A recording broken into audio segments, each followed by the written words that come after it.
Sir आपने जीजेसी के नाम बताया, तो ये क्या चीज़ है और इसके बेनिफिट्स क्या है? तो जीजेसी जो है वो all India James and jewellery domestic counselling body है, जो हम कह सकते हैं कि ये भारत के अंदर ज्वेलर्स की प्रॉब्लम्स को लेके बातें करती है, सॉल्यूशन के ऊपर गवर्नमेंट के साथ बैठ के पॉलिसी बनाती है, गवर्नमेंट को सजेस्ट भी करती है, और कुछ ऐसी चीज़ें जो सच में ज्वेलर फेस कर रहा है उस प्रॉब्लम का सॉल्यूशन लाने की कोशिश करती है। सेम चीज़ अगर हम अलग तरीके से देखने की कोशिश करें तो ये बहुत सारी ऐसी एक्टिविटी करते हैं, जैसे लाभम जैसे प्रोग्राम करती है या आभूषण जैसे प्रोग्राम करती है। लाभम का प्रोग्राम का मतलब होता है कि जहाँ पे ज्वेलर्स को एजुकेशन दिया जाता है, क्या लाभ हो सकता है उनके ज्वेलरी इंडस्ट्री से कनेक्ट होने के बाद। अपनी ज्वेलरी इंडस्ट्री में जब वो एंटर करता है एक ज्वेलर्स, तो उसको क्या क्या प्रॉब्लम फेस कर सकता है और उसका सॉल्यूशन कैसे मिलेंगे। तो ये बहुत सारी ऐसी छोटी छोटी एक्टिविटी करके ये जो जीजेसी बॉडी है वो ज्वेलर्स को अलग अलग माध्यम से हेल्प कराने का काम करती है। ठीक है सर, ज्वेलर का जो डिजिटलाइजेशन है वो कितना ज़रूरी हो गया है आज की तारीख में?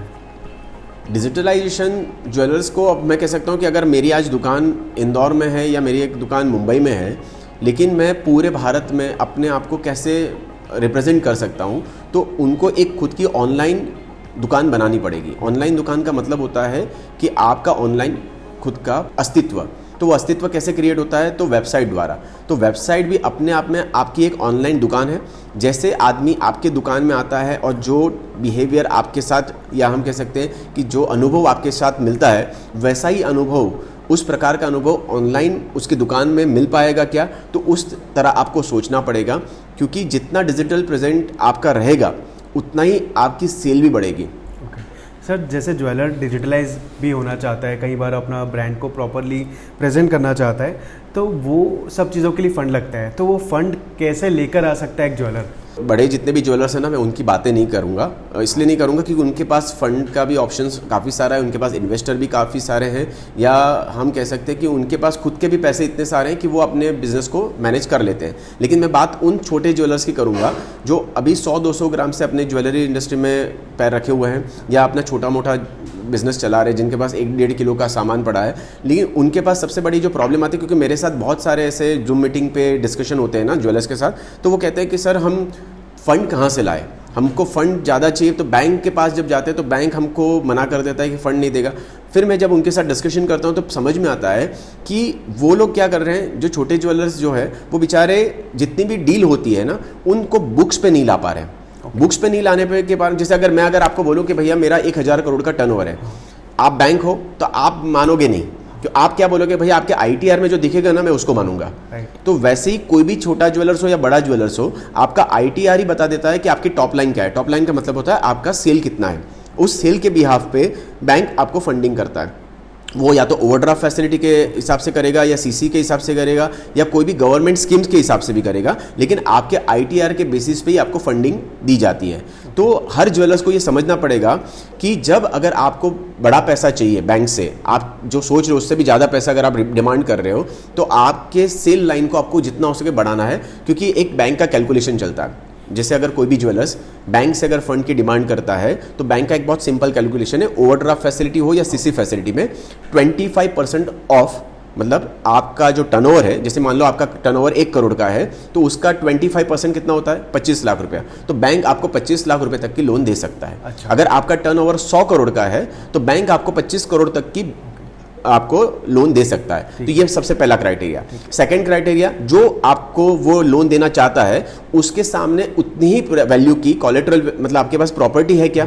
अगर आपके पास प्रॉपर्टी 1 करोड़ की है और आप बैंक से 1 करोड़ की डिमांड कर रहे हो, तो बैंक आपको दे देगा, लेकिन 1 करोड़ कब देगा, जब आपका क्राइटेरिया 25% से मैच करेगा आपके टर्नओवर के। मतलब आपका जो टर्नओवर का 25% अगर 1 करोड़ हो रहा है तो बैंक दे देगा। तो ऐसे 2-3 क्राइटेरिया है, अगर आपने उसको मैच कर दिया तो बैंक आपको लोन देने के लिए तैयार हो जाएगा। उल्टा तो मेरा ये मानना है कि ज्वेलर्स के लिए बैंक से लोन लेना सबसे आसान है एज कम्पेयर टू दूसरे इंडस्ट्री से, क्योंकि ज्वेलर्स का 1 किलो माल भी 1 करोड़ के आसपास बिक जाता है। तो बैंक का तो क्राइटेरिया बहुत क्लियर है कि आपका जो टर्नओवर है उसका 25% हम लोन दे सकते हैं।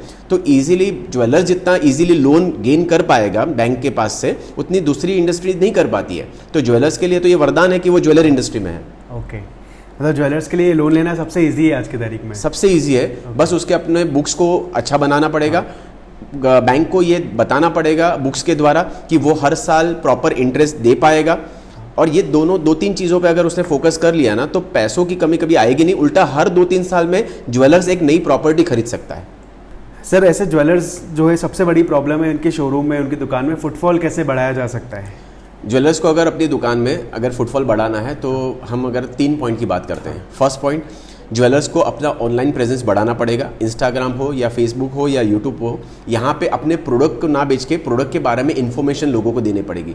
अधिकतर ज्वेलर्स क्या कर रहे हैं, ये सोशल मीडिया पे अपने प्रोडक्ट को शेयर कर रहे हैं। प्रोडक्ट शेयर करने से कस्टमर आपके पास नहीं आता है, वो प्रोडक्ट का नॉलेज देने से या वो प्रोडक्ट खरीदने के लिए उसको हेल्प करने से कस्टमर आपके पास आता है। तो ऑनलाइन दुकान पे भी आपको उसी तरह बिहेव करना पड़ेगा जैसे ऑफलाइन दुकान में आप करते हो। तो वैसा ही आपका चेहरा दिखाना पड़ेगा, वैसे ही आपको प्रेजेंस दिखानी पड़ेगी और वैसे ही आपको नॉलेज शेयर करना पड़ेगा, तब जाके आपका मार्केट गेन करना शुरू कर देता है। सेकेंड चीज़, लोकल इन्फ्लुएंस को हायर करिए।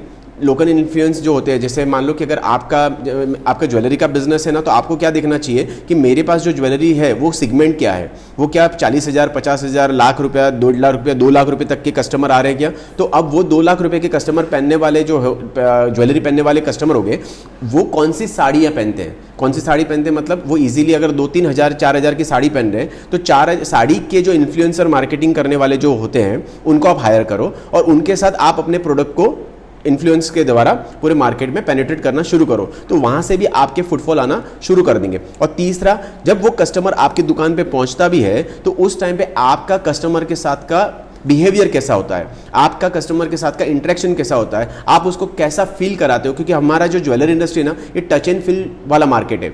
आप कितना भी कर लो, ऑनलाइन सेगमेंट आने में अभी बहुत टाइम है, क्योंकि अभी भी हम 14 से 15% तक ही हमारा ऑनलाइन सेगमेंट पे काम कर पाए हैं। तो जितने भी ऑनलाइन सेगमेंट वाले जो ज्वेलर्स थे या ऑर्गेनाइज ज्वेलर्स थे या कॉर्पोरेट ज्वेलर्स थे, उन्होंने भी अपने ऑफलाइन स्टोर डालना शुरू कर दिया है। सर व्हाट्सएप मार्केटिंग कितना हेल्प करता है ज्वेलर को, क्योंकि मैंने देखा है कई सारे ज्वेलर्स व्हाट्सएप मार्केटिंग बहुत एग्रेसिवली यूज़ करते हैं। जो ज्वेलर्स व्हाट्सअप मार्केटिंग यूज़ कर रहे हैं ना, वो कुछ जगह पे गलत तरीके से यूज़ कर रहे हैं, क्योंकि उनको सस्ता दिख रहा है। जो 10 पैसा 20 पैसा में अपने एक मैसेज को भेजने का पैसा लग रहा है, तो वैसे वो बल्क में 10,000 मैसेज 20,000 मैसेज उठाते हैं और उसके बाद क्या करते हैं, जब वो मार्केटिंग शुरू करते हैं ना, तो वहाँ पे वो API जो मतलब हम कह सकते हैं कि मेटा जो होता है वो उसको ब्लॉक कर देता है और फिर कस्टमर का इंटरेक्शन वहाँ खत्म हो जाता है। अभी एक कस्टमर मेरे पास आया था, जूम मीटिंग पे एक ज्वेलर्स जुड़ा था, उसने मुझे यही बोला कि मैं एक बल्क व्हाट्सअप मार्केटिंग यूज़ कर रहा हूँ, लेकिन मेरा नंबर बार बार ब्लॉक हो जा रहा है और जो एक्चुअली लीगल मेटा के द्वारा API दी जाती है, व्हाट्सअप API, उसको यूज़ करता हूँ तो वहाँ पे एक मैसेज भेजने का खर्चा करीबन 80 पैसे के आसपास आ रहा है और वो पहले जो आता था वो 10 पैसे के साथ आ रहा था। तो मैंने उसको एक पूछा कि भाई तू उस महीने में कितनी मार्केटिंग कर रहा है, तो उसने बोला मैं 3,000 रुपये डालता था। कितना रेवेन्यू जनरेट होता है, बोलता साल का मैं 1 करोड़ का आसपास का बिजनेस करता था। तो मैंने बोला 1 करोड़ में तेरा मार्केट मतलब तेरा जो ग्रॉस प्रॉफिट क्या था, तो उसने बोला कि सर 7 से 8% रखता था मैं, तो 7 से 8% था, तो मतलब 8 लाख रुपए के आसपास का प्रॉफिट जनरेट हो रहा था। सेम चीज़ मैंने बोला अगर तू लीगल यूज़ कर रहा है तो क्या खर्चा बैठ रहा है, तो उसने बोला कि सर 11,000 रुपये के आसपास मेरा खर्चा बैठ रहा है अगर मैं लीगल उतने ही मैसेज कर रहा हूँ। तो मैंने बोला अगर उसको साल भर का कैलकुलेट करेगा तो 1.25 लाख होगा। अगर 1.25 लाख रुपया दे के भी अगर तेरा 8-9 लाख का रेवेन्यू जनरेट हो रहा है तो ये करना चाहिए। हमको ये कॉस्ट कटिंग के बारे में नहीं सोचना है, जब तेरे पास कॉस्ट कटिंग की चीज़ें आ जाएगी तब उसको कॉस्ट को नीचे लेके आया, लेकिन अभी तो उसको करके कंप्लीट करना ही चाहिए। ठीक है। काफ़ी सारे ज्वेलर्स व्हाट्सअप मैसेजेस जो करते हैं, बल्क मैसेजेस, वो सस्ते के हिसाब से खरीद लेते हैं जो 10-20 पैसा में आता है, लेकिन एक्चुअली ज्वेलर्स को क्या करना चाहिए कि ज्वेलर्स को ऑफिशियल मेटा द्वारा जो प्रमाणित है वो API को यूज़ करना चाहिए, व्हाट्सएप API, और उसके द्वारा ही बल्क मैसेज करने चाहिए। उससे 2-3 फायदे हो सकते हैं। एक, आपका नंबर कभी ब्लॉक नहीं होगा। सेकंड, आपको ये भी पता चलेगा कि आपका कस्टमर उसके ऊपर क्या आपको रिस्पॉन्स दे रहा है। और तीसरा, धीरे धीरे क्या होगा कि आपका सिमिलर नंबर होने के कारण आगे चल के मेटा ही आपको ब्लू टिक का एक सिंबल दे देता है, जिसके कारण आपकी ब्रांड बिल्ड हो जाती है और कस्टमर का जब ट्रस्ट बढ़ जाता है ना, तो ऑटोमेटिकली आपका धंधा बढ़ना ही बढ़ना है आपका। बहुत बढ़िया।